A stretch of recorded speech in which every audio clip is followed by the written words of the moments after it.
ta upu e valu, o taua ta vita. Ua mavae nei mea, ona fasia le ta vita ya Filistia, mana faato ila loina ila tou. Ua fawa fo ia ta vita miti ya mai lima o Filistia. Ua ia fasia fo i Moapi, ona fuatia leo ila tou ile maya, o lo la fo ila tou ile ele, mana fuatia ila tou i maya e lua e fasio tiai. Male maya ua ue faau lai. Ua faia fo i Moapi mapolonga ya ta vita, ua la tou au mai ei taulanga. Ua fasi fo i ta vita ya ata te sale atali o Reopo, le tupu o sopa, ina walu atu o ia. E faao ola na pule i le vai tafeo Eufrate. Ua maua fo i ta vita na ya te io eti e solo fanue tasi le afe ma le fitunga lau, ma au e sava vali, o tangata e lua se fulu afe. Ona vai le ta vita o ua o vai o solo fanue i kariota uma, a ua fasa o ai mana o kariota e se lau. Ua mai suria na i tama se koe feso soani a ata te sale tupo sopa. Ona fasia le ta vita o suria e lua se fulu afe, ma afe e lua o tangata.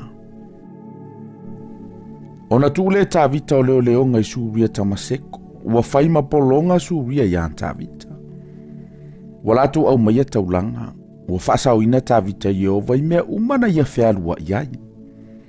Ua avea ta vita o tarita auro, sa iai au na ata tesa, ua ia au mai ai Yerusalema, a o peta ma perota o a aia ata tesa, na avea ia le tupo ta vita o apa me mea e matu a te le lava. Walongona i to i le tupo a matu, ua fasia ta vita au uma ata tesa, o na uina mai le to i olo na tali, o yo rama i le tupo ta vita, e alofa atu i ate ia, ma faafetai i ate ia. Ina wala tau o ia ma ata tesa, ma ua fasia o ia e ia, a wasa va tau to i ma ata tesa.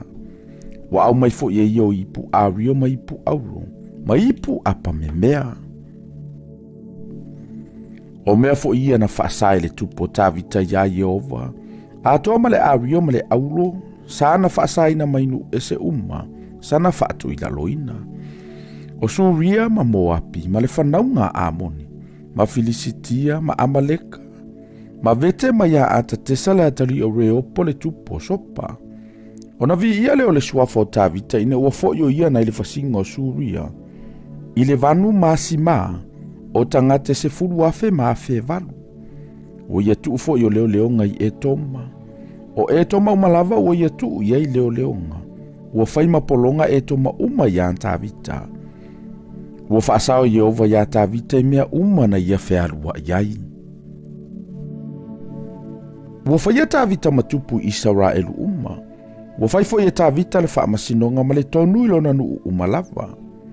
O yo apo le tamase ruia. Ua pule o iai au. O yo sofatu le atali o ailuta. O le fatu wa i upu o ia. O sa toka le atali o akitopo. Ma ai meleka le atali o aviata. O faitaulanga i la ua. A o se raia, o le tusi upu ia. O pena ia le antali o ioata, sa pule ia i le au kereti ma le au peleti. A o atali o ta vita, o fai pule i la tou.